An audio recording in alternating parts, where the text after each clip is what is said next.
arrivé à faire ces 3 livres en flamand, on était parti d'abord sur un projet sur le patrimoine, et puis l'envie aussi de faire écrire les enfants, puisque Esquelbecq, c'est aussi le village du livre.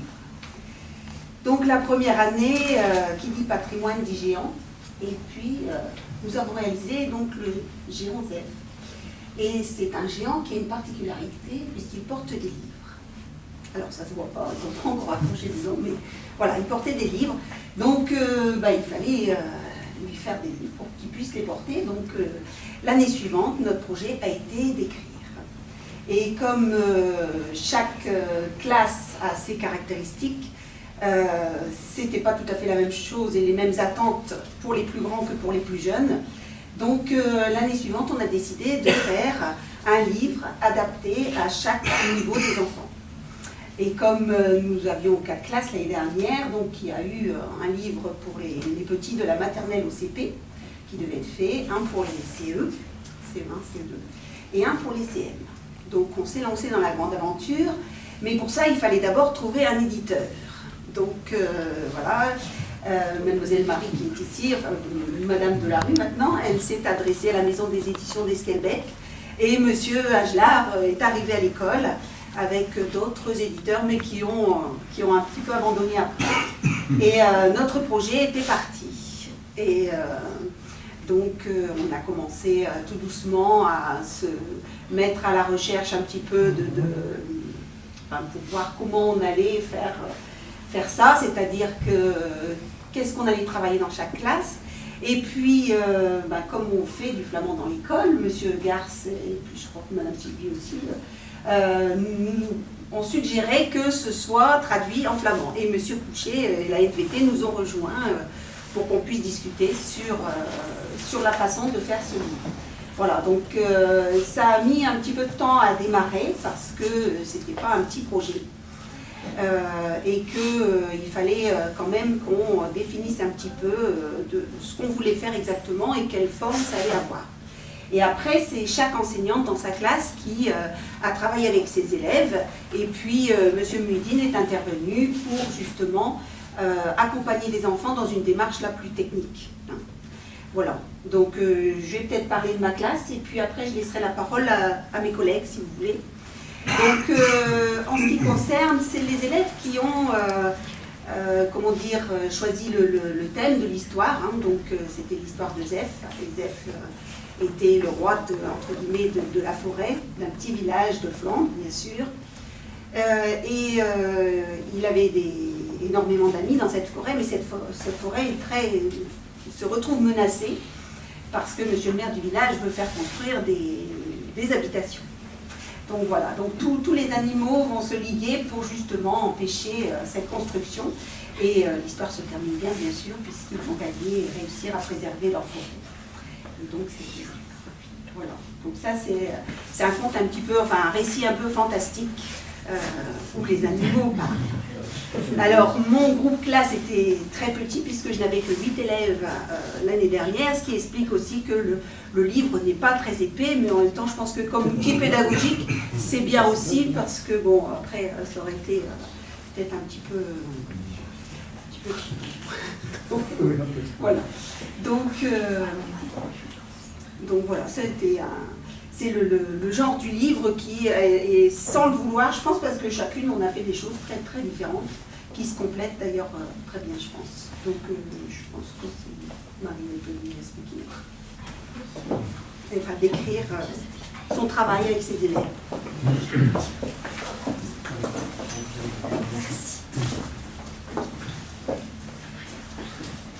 Alors nous on est parti autour des 12 animaux en fait, qui gravitent autour de Zef, puisque Zef il a 12... Pardon.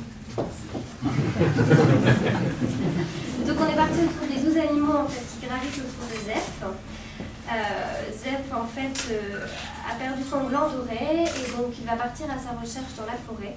Et donc les enfants ont imaginé des animaux un petit peu fantastiques puisqu'ils sont à chaque fois composés de 2 animaux différents. Par exemple, le zèbre a été associé au renard pour fabriquer le zèbre-renard.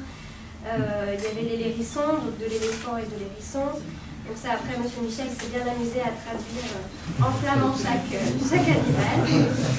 Et donc il part à la quête de son gland doré et au final, je ne vais pas vous dévoiler la fin sinon vous ne le lirez plus, mais il va se faire beaucoup d'amis et il était triste au départ et il sera heureux à la fin. Voilà. Et il y a des petits jeux à la fin. Voilà. Nous, on était à 2 classes, donc Sabine, elle avait des tout petits moyens, et moi j'avais les grandes sections et les CP. Donc, on a commencé à partir par les mêmes animaux, puisque c'était les élèves de ma classe l'année d'avant, quand ZEF a été construit, qui avaient fait les 12 masques des animaux. Donc, on est reparti de ces animaux et on voit les photos des masques ici. Donc, tous les enfants ont dû chercher, un petit peu comme un documentaire, des informations sur la vie de chacun des animaux. Donc ensuite, ils ont présenté dans la classe un animal à la fois, et à chaque fois, les petits étaient là pour écouter, et on en a retenu à chaque fois 6 phrases. Voilà, par exemple ici, donc pour le renard, il y a 6 informations qui concernent le renard.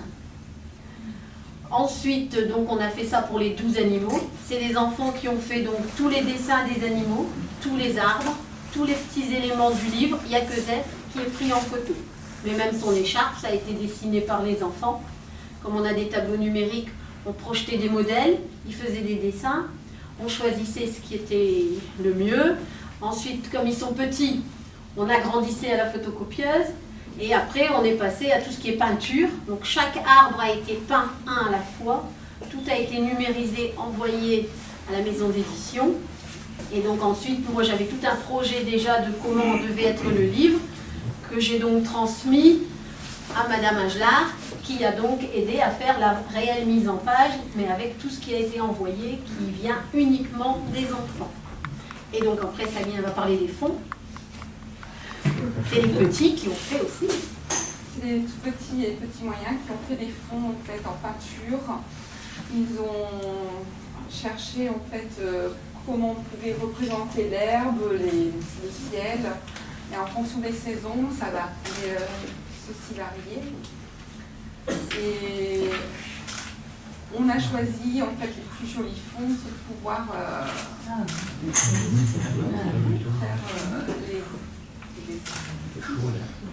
Parce que quand les plus grands dessinaient l'arbre, il fallait aussi qu'ils ne mettent pas de feuilles au milieu, parce qu'on savait qu'il allait y avoir du texte.